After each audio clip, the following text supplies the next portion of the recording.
Once my mother took us to a picnic at Haleiwa, Park, which was developed at that time, and it was a nice park. But we had to board the train. And so my mother took us down to the railroad station. Where was that?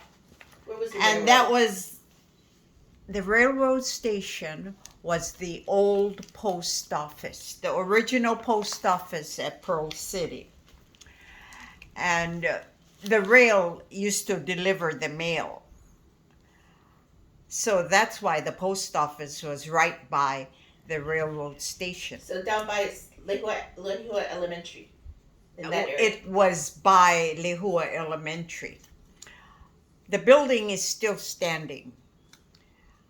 So one day she decided that we're going to go to a picnic at Haleiwa Park. And it was an all-day affair. So she packed our lunch, and then she hustled us 4 kids down to the railroad station. And when the train stopped, we boarded the train. And in those days, the engine was in the front, and the caboose was in the back.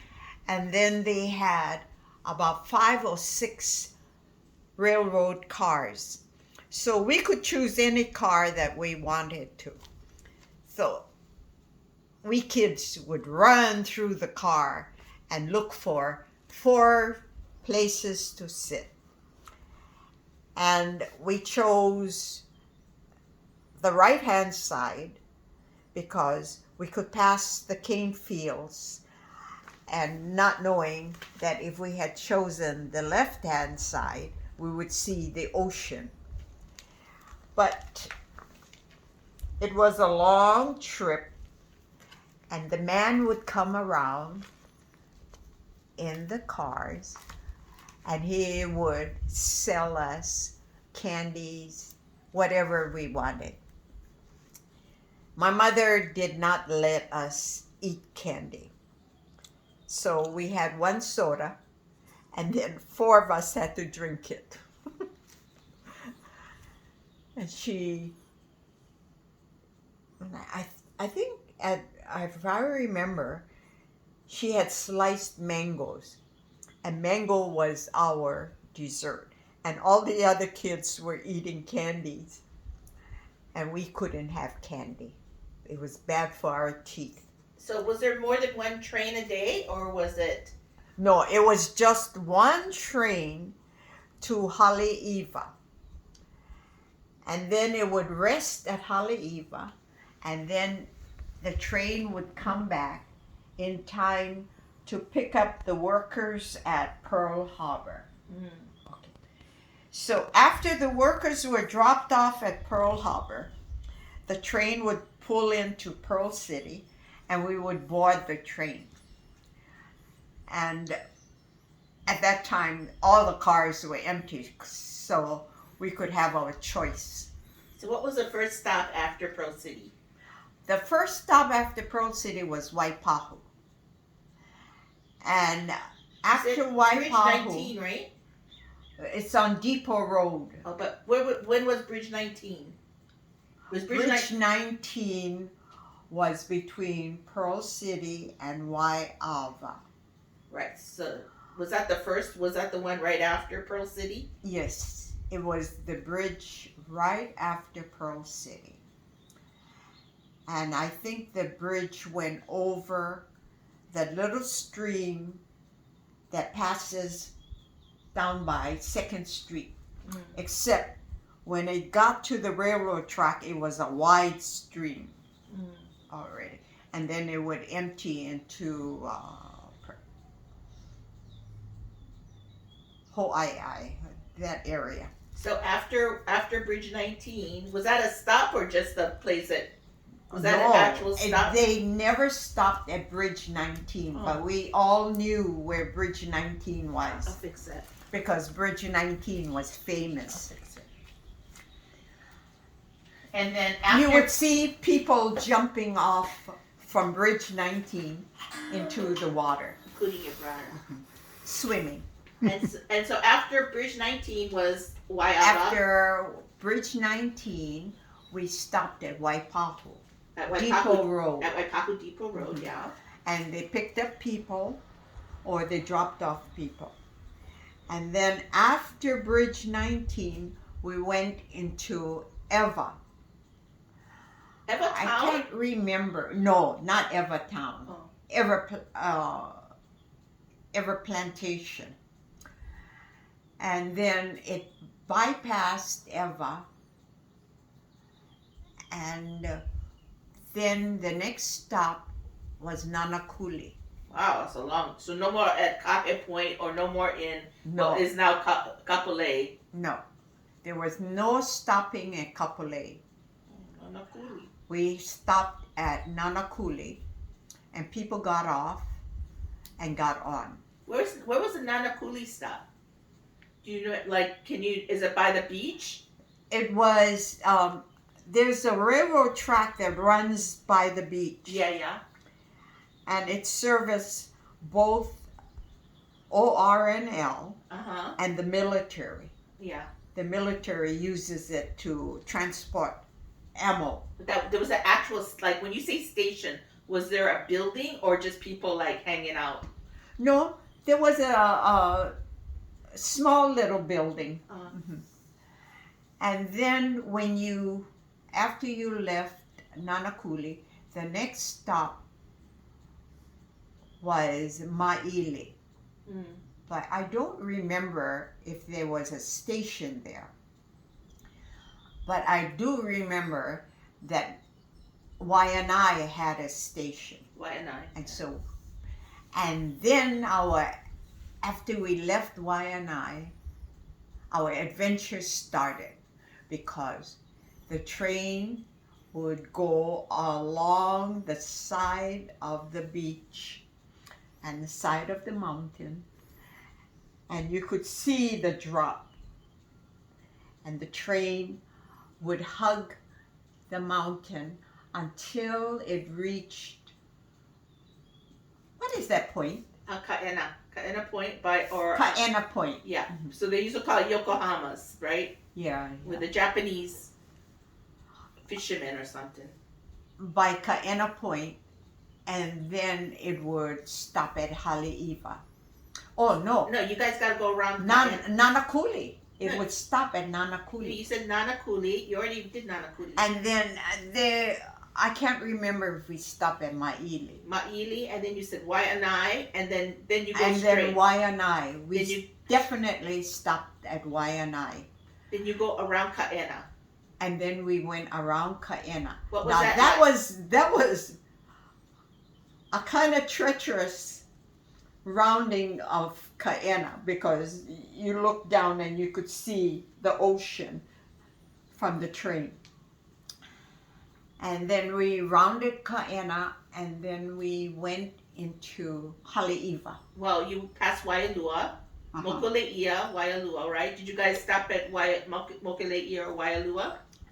Mokuleia, Wailua, and then the train stopped at Haleiwa. Oh, so no stops in Mokuleia or Waialua. No. Was it? So what was it? Unless somebody was on the train, and you let the Conductor.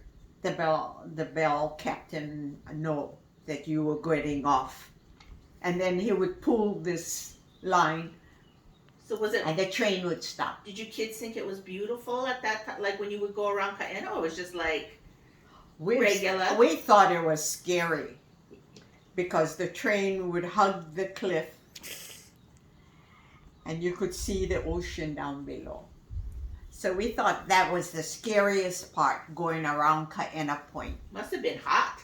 Huh? Was hot over there?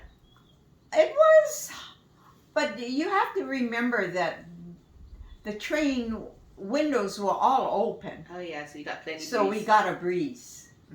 But it was a closed train, right? Like a regular, not like the one we rode at Eva, where it was kind of open. You know, like it was open and then it had benches.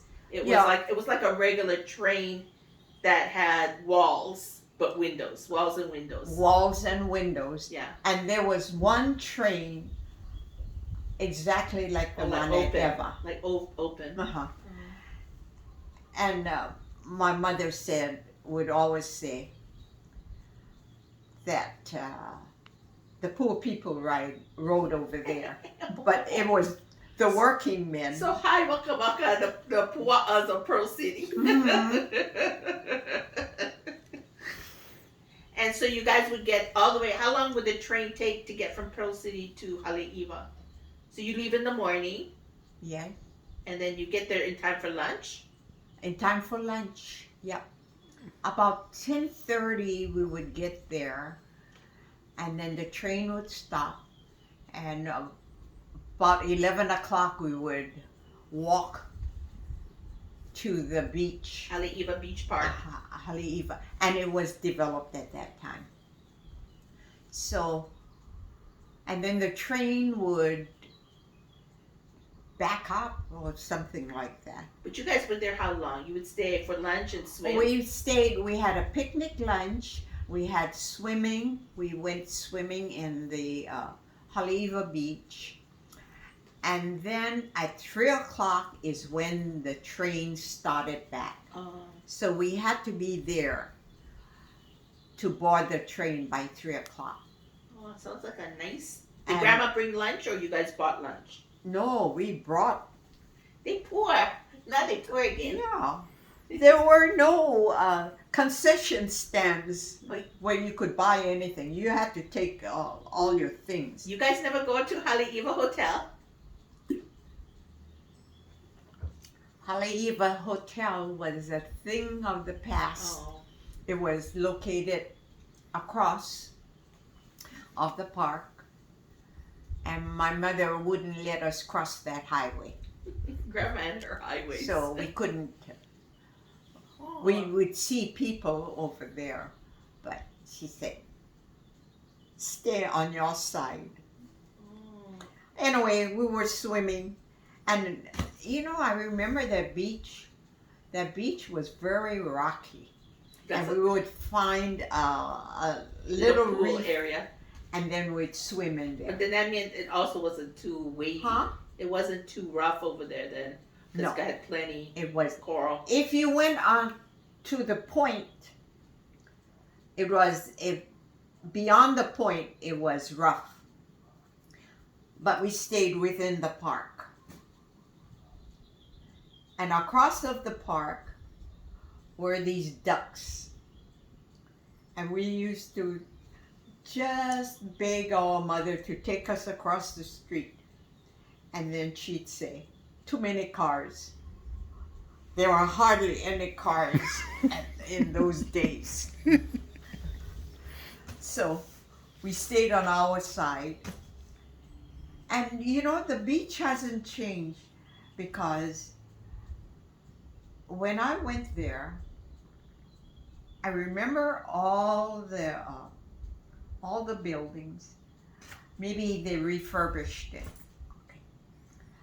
But I remember my mother saying that the police chief lives at that point. Did you guys usually stay up the whole trip, or you guys used to sleep off and on? Coming back, we fell asleep. But going to Haleiwa was so exciting for us, because it was on a train ride, and we were going swimming, and it was a picnic.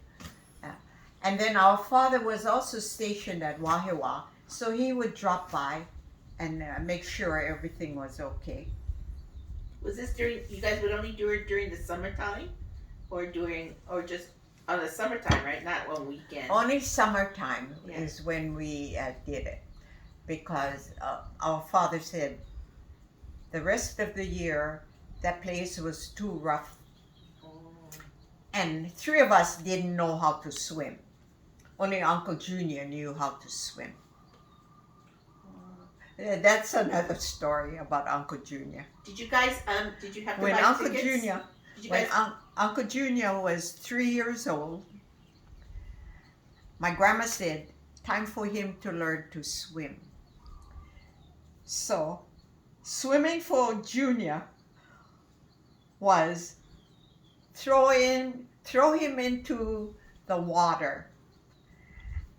And the water at that time was between these two piers. Well, our uncles used to dive for coins over there. And so they threw Junior in, and fat little Junior learned how to swim from there. Swim or sink. And our grandma said, watch the boy. And my uncles knew that if anything happened to Junior, that he was my grandma's punahele, that they would get it from grandma and grandpa. Okay, let's go back on the train. Uh-huh. Did you guys buy tickets on the train, or you bought it at the station? And who collected them? Okay, we could buy the tickets at the post office. Oh. He would sell it. Or if you could buy it from the man who went up and down from car to car. The train ride was exciting for us. But you know, when I think about it, every little bump you felt, but it was so exciting. Did it go fast? And then we could walk around in our car and change sides. So if something was more interesting on this side, we'd run over there, and if something was interesting on this side, we'd run over there. Did you guys listen to your big brother when he would tell you what to do? What? Did Uncle Junior keep you guys in line? Only up to a certain extent. If my mother said, watch your sisters when they're swimming, he watched us. He was a good swimmer, my brother. In fact, he should have gone to the Olympics. And one year, Coach Sakamoto was the coach of the U.S. Olympic team. And he saw my brother do the backstroke. And he said, no, this is him telling me in front of the whole swimming class about how great a swimmer my brother was. Backstroke, he said, unbelievable. He said, I tried to get him to try out for our team. He would have made it. But practice, my brother said, no, he cannot. Okay,